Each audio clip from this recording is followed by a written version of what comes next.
But, Very good. Let's call the roll. sorry, I'm looking for my materials now. Do I call everyone? If you could, that'd be great. Okay, Kate? Here.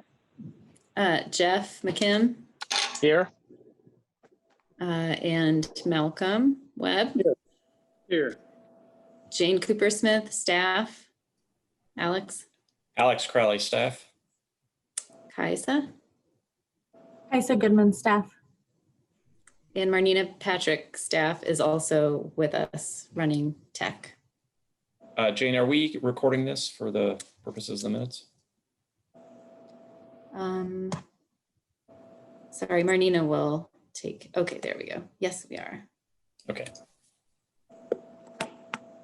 So just to reiterate for the recording, Malcolm, Kate, Jeff McKim are here. Okay.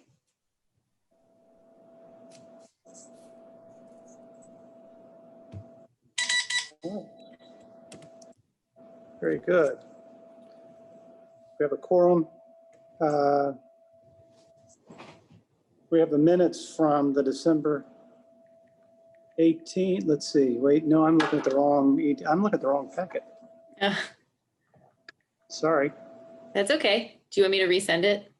No, I just have to do a different search. I put commission. It's probably EDC.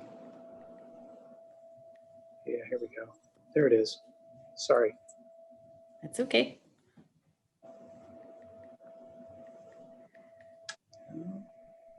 And there are no minutes for the record for this agenda. All right. Next agenda item, go ahead and read it to me and I'll call it while I'm downloading it. Sure. Old business, meeting date. All right. And do you need to restate it for the record or? All right. Yes, meeting date will adopt second Wednesday beginning October 14th is the proposal. Yeah, I think the board had agreed that they wanted to move to the second Wednesday, and that was postponed for a variety of reasons for a couple of months. And so we just wanted to communicate that we would make that change next month, and Larry will be back. So if we do need to make some kind of formal acknowledgement, we will do it at that time. But we have officially moved that meeting date. Okay. Any discussion of that before we move on? Okay. Not for me. Any objection before we move on? Hearing none, consider it by acclaim if you need a motion. Now on to new business, resolution 20-01, the EDA grant proposal, CEDS equivalent. Alex? Yeah, so I'm going to quickly share my screen really to keep myself and all of you track. Everybody see my screen? What I wanted to do is quickly take you through these agenda items as part of a presentation. I only have 2 slides, so it's really to keep us on task.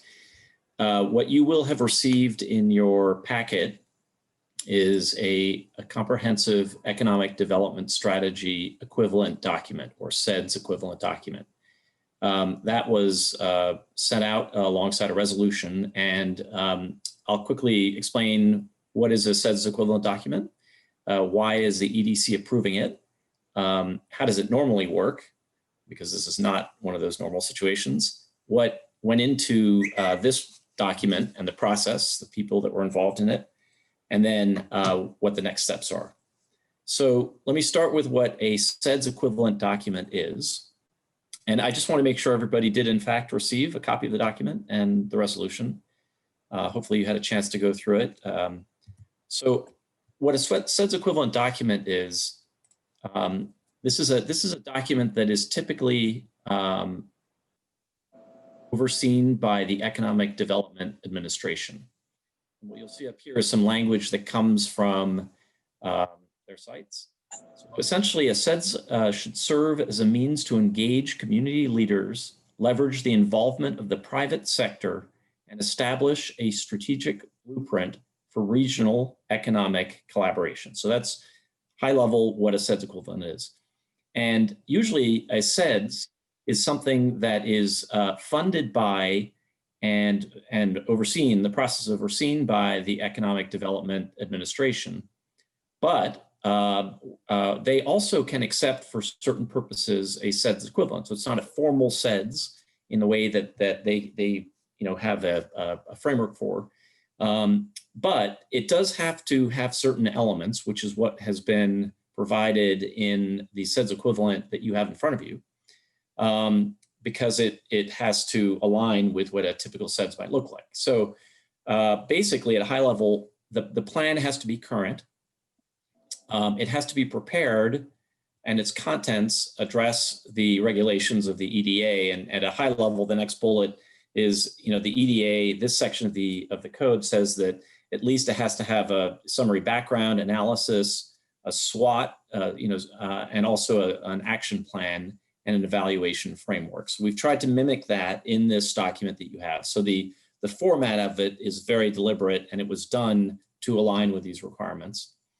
And then it should clearly define the area of the plan and demonstrate a process of input and participation and some engagement. So basically, what we're doing. So that's what a SEDS equivalent document is. And maybe before I keep going, does anybody have any questions about that? None. Why is the EDC approving it? Well, first of all, we felt that it would be important for the Economic Development Commission, having economic development in its title, and also given its purview, that it have an opportunity to review this, have an opportunity to provide input, and also have an opportunity to approve it. We are applying for an Economic Development Administration grant, which I think we've spoken about maybe in previous meetings. It is have we talked about that in EDC? We have done kind of an overview, but we have more detail available now. So it might be worthwhile after we talk about the SEDS to kind of broaden the frame and talk about the grant. Yeah, so I'll do that at the end, but broadly, we are in the process right now of finalizing a grant application for an EDA grant. We are expecting to release that a week from today, and it is a substantial undertaking, and I'll kind of talk about that as part of the next steps. But the reason why we're asking you to approve via the resolution this SEDS equivalent document is because it is a requirement of the EDA grant that we gain formal approval of it, not necessarily from an EDC, but we felt it would be important this commission include itself in the approval process. So normally, the way a SEDS development process works is, it's a multi-month process. You have this big engagement. It's sort of like a comp plan, but for economic development. So you can imagine the kind of work that has to go into it, where you have a lot of stakeholders involved. You have a lot of discussions, and you have and you amass all of this input, and then you compile the SEDS document as a result of that. And we are not shortcutting that in the long term. We are doing in a very accelerated version of that in the short term, because of the timeframes associated with the EDA grant. So we are doing that a kind of first pass at this thing in order to meet the requirement of the EDA grant. But the BEDC, Bloomington Economic Development Corporation, has on its agenda for the remainder of the year and into next year a much more thorough process that will essentially take this document and blow it out, make some changes if necessary, and then have a fuller SEDS equivalent document for the community, which will be what will help guide us for the next 5 years. So it's allowable to have a living, breathing document. We are considering this to be that, and we're really considering it to be the first pass at what will be a much larger document. Who's been involved in this? It has been a combined effort of a number of different entities. It's being led by the Bloomington Economic Development Corporation, but there's been input, a significant amount of work and input from the city, A number of other groups have reviewed it. We have sent it around to a number of participants in a group that's called the Economic Stabilization Recovery Group, which was formed at the mayor's request to address COVID response. That group received it. It was sent to a coalition of economic development players in the region, and their input was solicited as part of the process. And albeit all of this input was done very quickly, much like the timeframes we gave you, but they did provide input to it. And we are having the Redevelopment Commission also weigh in on it. And I have updated one member of the City Council, but I'm scheduled on the 23rd to give an overview of the grant. And then we will, of course, involve the City Council moving forward as part of the broader process of the full SED. So we've had good input. It's been rushed, to be honest with you, but it's good input so far, and we expect to have much more of that, as well as certainly input from other segments of the public and private industry.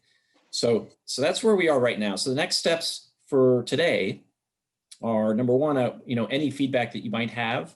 We are hopefully this document is pretty tight for what we need it, but if you have substantial changes that you would like to see us try to address within the next draft of this, we are trying to allow for some of that between now and its lockdown. And again, we're releasing this on Wednesday of next week, so there's not a huge amount of time to input that into the document. But basically, the next steps for the grant and for the SEDS is that we will finalize it, put it in front of the Redevelopment Commission. They will vote on it on Monday night. We will include it as part of the packet of the grant on Tuesday, finalize the grant, and release the grant on Wednesday. And then there is roughly a 60-day turnaround in terms of submission of the grant and notification of any award. So we expect by the end of November, maybe into early December, that we should have some sense as to whether we've had any success with the grant. And then if we do have success with the grant, the grant is, and I'll talk about it a little bit, but the grant is for a building. And so the award would allow for funding a building which would begin in 2021 and end and be opened by the end of 2022. So that's the broad stroke. So talking about the grant itself, a little bit more detail is that we are proposing to build a trades district technology center, which will be focused on commercialization of technology companies in Bloomington and the surrounding region. Jen Pearl, I think, spoke a little bit about this at a high level at the last meeting, but we've engaged a design and engineering firm. They have been working with us very aggressively.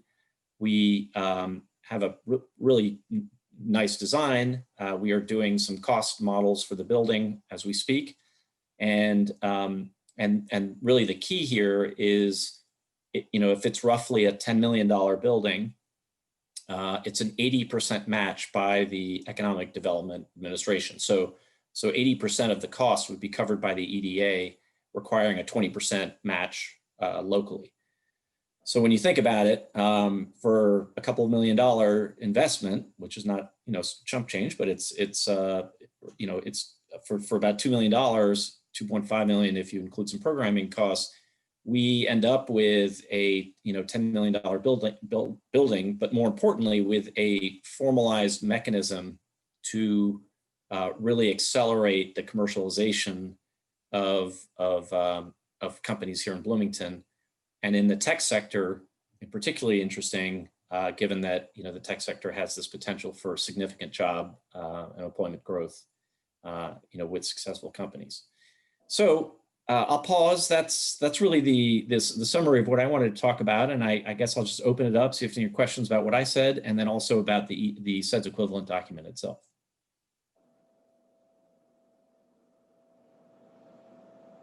I've got a few questions. Okay. What are the technology industries that you're anticipating utilizing the building? Well, it can be pretty broad, but I think there's some focus these days at the university. So we would look to, a lot of the potential comes from what's being worked on at the Luddy School, right? So some of the areas of concentration they have, including AI and other disciplines. But the technology itself is applicable. We're trying to cast the net fairly wide, so it's applicable to not just pure tech, but also how tech can be involved in other sectors that are strong in the area. So we have, for example, a strong defense sector. So allowing for technology as it pertains to the defense sector is also within the broad mission of the building. Okay. Other questions?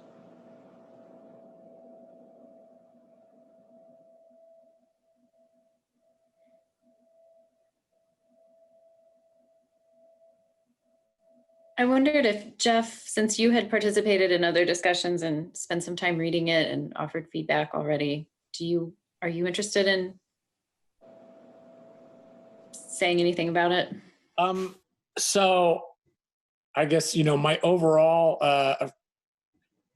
perspective is that I am amazed at how much work went into putting in this SEDS equivalent together in a short period of time, and I think it's really well done. So I read it pretty carefully, and the I guess the issues that I had were all were very small. There were a couple of the goals at the end that I thought that Monroe County could be a partner as well that weren't listed as partners, and I think I had already suggested those. But overall, I thought it was extremely well done and compelling, and of course, I think the project is compelling as well. I'm glad to support that, and moving forward.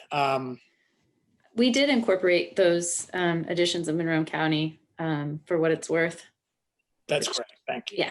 Okay. Yeah, I didn't do a diff with the latest draft that you sent, so yeah. I appreciate hearing that. I was curious whether I think one of the comments that I made, I'm trying to see if that's was addressed in here, was in the SWOT analysis in the threats. I guess I felt like the COVID related effects on hospitality and bar and restaurant scene were maybe not adequately represented because that, I think there was a comment about impact on service industries and employment, which is certainly true, but a lot of what makes Bloomington special is are some of those hospitality related industries. It is IU sports and restaurants and bars and vibrant downtown culture and that sort of thing. And so I guess I just wanted to make sure that we don't downplay that aspect in the threats. But I think we did nuance the language a little more, but I don't think we added additional threats related to service industry. I've really agreed with your feedback and felt like it was more complex than what I could put together by the end of the deadline, but it's definitely represented. Okay, great. And I think, Jeff, to your point, that that is actually one of the most compelling things about the overall grant application project itself, which is that we are highly dependent on our economy is highly dependent on those industries. It's not to say that we don't value them. I mean, that's really, as you say, part of what makes Bloomington. But we're so dependent on them that when the bottom falls out like that, like it has in the last handful of months, it's particularly painful to a place like us. Yeah. So this, whether it's this building itself or it's really the broader strategy for the region, we need to figure out how to diversify the economy a little bit more, which we were trying to speak to some degree in not only in this but in the grant document itself. So a building like this, and in itself, it's not going to be, it's just a building, but what it has the potential of doing is really stimulating some of that growth in sectors that are not, within the tourism industry, to enhance the employment base in the area, in Bloomington, the county, and even the larger region. So we're not so dependent on tourism as such a dominant part of our economy. Right, and that's important. That is a very important point, and that is pretty much why we're doing this. So yeah, I recognize that. Okay. I have a couple of small things that I could talk about. Okay. Some of these are seriously very small. In the demographics section, just the first paragraph about population. First, it says like the 2014 strategic plan cites future population growth trends similar to the current one. In my mind, I was just like, what are the current ones? I'm like, did I miss it? Because it's not in the first couple sentences. It just talks about the current population. So I don't know if it'd be worth it to talk about like what our growth is, because I feel like it's substantial and it's like one of our problems that we're growing so fast. People keep moving here or wanting to move here, and we're having a hard time keeping up with that. I don't know if that's useful. Also in that paragraph, when it's talking about older residents are increasing their share of the population, also happening everywhere. I wasn't clear if you meant just because boomers are aging and there's such a big generation of population, but I also thought that I thought that we're seeing more population from like boomers moving in. So I guess I wanted to know, like, are we sort of looking, is Bloomington looking like a little bit more of a retirement community than it used to people? And would that be something like relevant to the demographics, I guess, like who's moving here? I guess I was just thinking about that. I think it was, those are very small. yeah, it was ambiguous. And I think that's why the numbers read that way. It's not totally clear to me, Alex. I don't know if you feel like you have a better idea. I think you're not there yet. What you're saying, Kate, is, I mean, there's a national trend towards aging populations, right? And the question is, are we trending along that line, or are we trending along that line plus seeing an incremental uptick as a result of people picking Bloomington as retirement, right? Which is a different phenomenon. And I think we can get to the bottom of that. So Jane, let's note that for the final draft, because I think we can just look at national trending and see how we stack up against that. But also, if it's not relevant, I don't think you need to do the work. So it's just a question I had from that. But I think it might be nice if you can figure out a number for like what our growth is, but maybe do we only really know that for the county from the workforce attraction plan? I think we have the ability to look at county and also Bloomington MSA, but remembering this is actually a regional plan, we actually will, wherever we can, try to incorporate broader numbers. We're trying not to make this a Bloomington only phenomenon, right? Okay. And then something like a little bigger, but still I think small. I tend to focus a lot on transportation in terms of like benefits and setbacks, I would say, for Bloomington. And I don't know what you want to add in a quality of life for strength, but we are seen as like a bikeable community. We're like gold standard, right, from the League of American Bicyclists. I think if we're trying to attract younger folks here, that's important, like a walkability, bikeability. I also obviously see that as a little bit of a weakness that we don't have like super connectivity yet, but we've got the B line, the 7 line coming, and you all know that the stuff that's in the works. So then that was in strengths and weaknesses, but also in the transportation section, I'm just scrolling. I went too far. It mostly talks about busing, like our bus system, but I think it is sort of missing out on transportation as a whole. Like it talks about the transportation demand management. So we also have a transportation plan that we just passed that I think has a lot of good goals in it that could be incorporated here. Again, just because I think, different generations are kind of looking for like opportunities to get out of cars. And so adding something about walkability, bikeability, like maybe a little paragraph there would be good. I agree with that. And I think we also felt like there was limited bandwidth for the summary section. And so in the goals section, we kind of tried to just point to the transportation demand management plan, since that's agreed upon and robust. So. But I think putting in some language, maybe we Absolutely. can pare back some of the bus language and replace it, or just add some language about. You're right. There are certain qualities that we're just silent on, and so we're trying to balance. Yeah. Efficiency of document to substance, right? Yeah. You might be able to just take a few sentences from the transportation plan, honestly. Yeah. That kind of lays out what we already have. Yeah. Okay. Those are my thoughts so far. Thank you. Okay.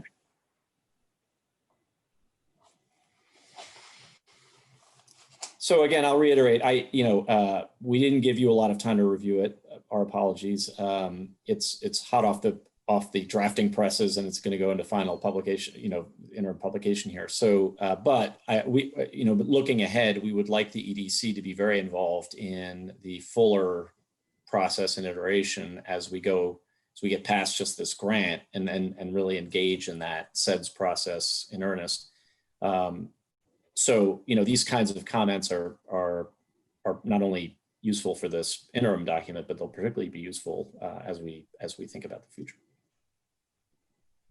So you need a motion to move the document, I assume, and approve it, correct? That's right. So the resolution there's a resolution appended for this. So I think, Jane, correct me if I'm wrong, but we should get the resolution approved, right? That would be great. I see it on the agenda. It's 2001. Is there? For the I don't packet. see the actual. Oh, here it is. I'm sorry. It's at the bottom of the packet. Yeah, sorry, I kind of went in There it order. is. Okay. So there is a resolution. I'll save us the trouble of reading it in, but the chair will entertain a motion on the resolution at this time. I move approval of resolution 20-01, resolution of the EDC of the city of Bloomington, endorsing the comprehensive economic development strategy for the Economic Development Agency grant application to construct a tech center in the Trades District. Is there a second to the motion? I second. There's a motion and there's a second. Is there any discussion on the motion? I'll take a vote. All in favor of the motion, signify by voting aye.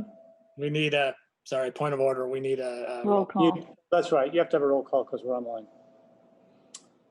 So, Kate. Yes. All right. Jeff McKim. yes. And myself, I'll vote yes as well. And I believe that's all we have on the commission, correct? That's correct. Correct. Okay. We have the motion carries 3-0. Next item on the agenda is for the good of the order. Good luck tonight, everyone. I know the city council has some kind of meeting of some kind. Yes, tonight's the lit. Yes, good times. So yeah, we'll hopefully, these things are all piling on together, but starting next week, we will circulate the EDA documentation so that you can see how it all fits together. And then we'll of course keep you all apprised of next steps as they occur, and keep you current in the meetings. Good. Thank you. But while we're in the good of the order, I'd like to just take a few seconds and give a cheer. I realize this is a city commission, but I have an opportunity to point out something very positive that the Monroe County does for the community. And I'm just going to point out, this is a private business. This is BMG Jet Center, which was recently built. And it's a remarkable facility. And also point out there at the Monroe County Airport, if you build a mile of road, you can go a mile. But if you build a mile of runway, which we have, you can go anywhere. And so this airport and this facility is a remarkable asset for economic development. for Bloomington. We have two world-class fixed base operators. This facility here was designed and built by Bobby Burke, the owner. He personally built virtually everything in here. And to have two world-class fixed base operations is on par with major cities. Two FBOs is what the Nashville International Airport has. And for Bloomington, a town of this size, to have this with this and Cook both here makes it possible for us to attract and support significant aviation activities. And that affects our ability to relate with Crane. If it weren't for these operations, we wouldn't have been able, and this airport, we wouldn't have been able to have the Secretary of Defense stop by here several years ago, and he did with a 767. I remember talking to the previous person who was running the airport and who said, his lines were wheels up in 2 minutes, 2 hours to anywhere in the country, right? And that's a pretty good. Those are two very interesting benefits that make it compelling. He said as a result of that, if you're in Greenwood, it makes more sense for you to fly out of if you're on a private jet, more sense to fly out of the airport, Monroe County Airport, than it does to fly out of Indianapolis. And so now, having said that, And we have a bunch of land for inside the fence development available too. So yeah, right. And this is Clark Griner with the BEDC. I just wanted to make a quick comment on Malcolm's words there. We actually recognize that fact as well. And one of the things we wanted to do was have one of our BEDC board meetings out there. And actually, it was going to be this September, except thanks to COVID, we've obviously had to postpone that. But we'll get back on track, and we'd love to showcase that property out there and everything that's being done, and how special our airport is to the community out there. And we are in close contact with Carlos out there to look at the property and everything that could potentially happen out there. So we agree. Well, fantastic. Thanks for letting me, my little personal point of order. Any other good for the order? Next meeting is October 14th, 2020. 4:15 p.m. And if there's nothing else, I'll entertain a motion to adjourn. So moved. Do we have a second?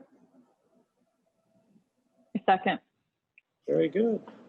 thanks everyone. Meeting adjourned. Thank you. Thank Bye. you. Thank you so much.